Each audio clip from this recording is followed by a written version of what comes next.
Hello, എന്തൊക്കെയുണ്ട് വിശേഷം? അങ്ങനെ പറഞ്ഞു നോൻപൊക്കെ കഴിയാറായില്ലേ, പകുതിയായി. ഇന്ന് ഒരു അത്താഴത്തിന്റെ റെസിപ്പിയാണ്. അത്താഴത്തിന് ചോറിന് കൂടെ കഴിക്കാൻ പറ്റിയ ഒരു അടിപൊളി ഉപ്പേരിയുടെ, നമ്മൾ തോരൻ എന്ന് പറയുന്നവരുണ്ട്, തോരന്റെ റെസിപ്പിയാണ്. സിമ്പിളാണ്. ഇതിലും സിമ്പിൾ ആയിട്ടുള്ളൊരു റെസിപ്പി ഇല്ല.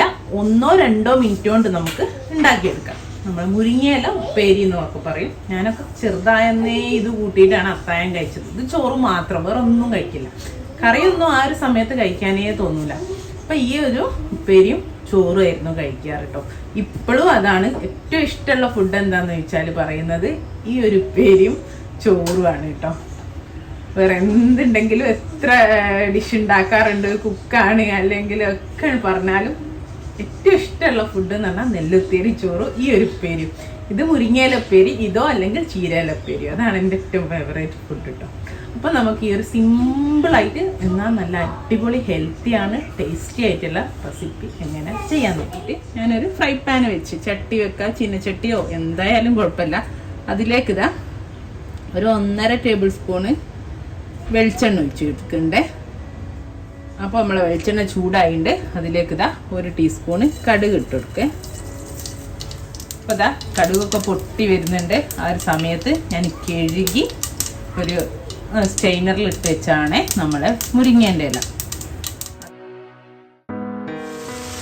ഇത് നല്ല ഇളയ ഇലാണ്, തളിരില എന്നൊക്കെ പറയും പോലുള്ള ഇലാണ്. അതുകൊണ്ട് തന്നെ ചെറിയ തണ്ടൊക്കെ ഉണ്ട് കേട്ടോ. പിന്നെ കട്ടിയില്ലാത്തതുകൊണ്ട് ഞാൻ അങ്ങനെ തന്നെ അങ്ങ് ഇട്ടതാണ്. തളിരിലമ്മന്ന് നുള്ളി എടുക്കാനുള്ള പാടുകൊണ്ട് മൂത്ത ഇലൊക്കെ ആണെങ്കിൽ ഇല വേർതിരിക്കണേ നന്ന പോലെ.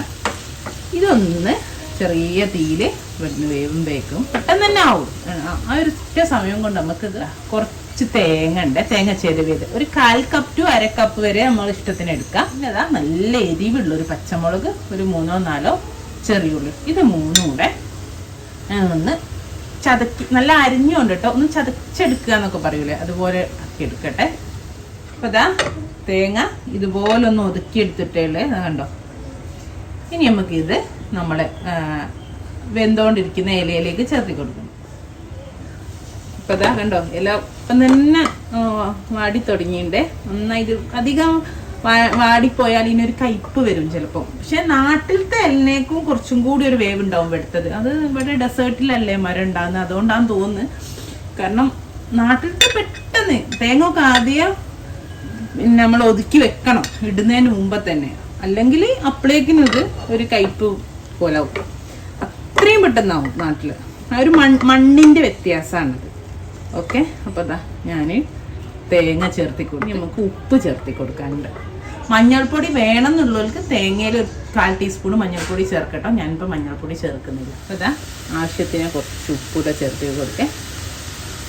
ചില രീതി വെളുത്തുള്ളിയൊക്കെ ചേർക്കും കേട്ടോ. പക്ഷെ വെളുത്തുള്ളി ഒന്നും ചേർക്കുന്നത് എനിക്കിഷ്ടമല്ല. പ്രത്യേകിച്ച് നമ്മളിത് അത്താഴത്തിന് കഴിക്കുന്നതല്ലേ. ഇതും ചോറും മാത്രം കിട്ടിയത്. എനിക്ക് നെല്ലുകുത്തിയരി ചോറില്ലേ, കുത്തരിച്ചോറ് എന്നൊക്കെ പറയുന്നത്, ആ ഒരു ചോറും ഇതും ഉണ്ടെങ്കിൽ അത്താഴത്തിന് പിന്നെ വേറെ ഒന്നും വേണ്ട കേട്ടോ. ഇപ്പം അതാ ഈ തേങ്ങൻ്റെ പച്ച ഒന്ന് മാറിയാൽ നമുക്ക് ഓഫ് ചെയ്യാം. ഇത്ര പണി. ഇത് ശരിക്കും നമ്മൾ രാത്രി എല്ലാം ചെയ്ത് വെച്ചാലേ ആ എണീറ്റിട്ട് അപ്പം ഉണ്ടാക്കിയാലും മതി. അത്രേ പണിയുള്ളൂ. 2-3 മിനിറ്റ് കൊണ്ട് നമ്മൾ ഉപ്പേരി റെഡിയായി. ഇത്രയും സിമ്പിളായിട്ടുള്ള വേറെ റെസിപ്പി ചിലപ്പോൾ ഉണ്ടാവത്തില്ല. അത്രയും സിമ്പിൾ. അപ്പം നമ്മളെ ഉപ്പേരി ഇവിടെ റെഡിയാണ്. ഞാൻ കരിവേപ്പിലൊന്നും ചേർത്തിട്ടില്ല കേട്ടോ. നിങ്ങൾക്ക് വേണമെങ്കിൽ ആദ്യം കടുകിട്ട സമയത്ത് വെളിച്ചെണ്ണയിൽ വേണേ ഇടാം, അതിൻ്റെ ഒന്നും ആവശ്യമില്ല. ഇത് തന്നെയാണല്ലോ. അപ്പോൾ ഇത്രേ ഉള്ളൂ. ഇൻഷാ അല്ലാഹ് നല്ലൊരു വീഡിയോ ആയിട്ട് നമുക്ക് വീണ്ടും കാണാം. Thank you.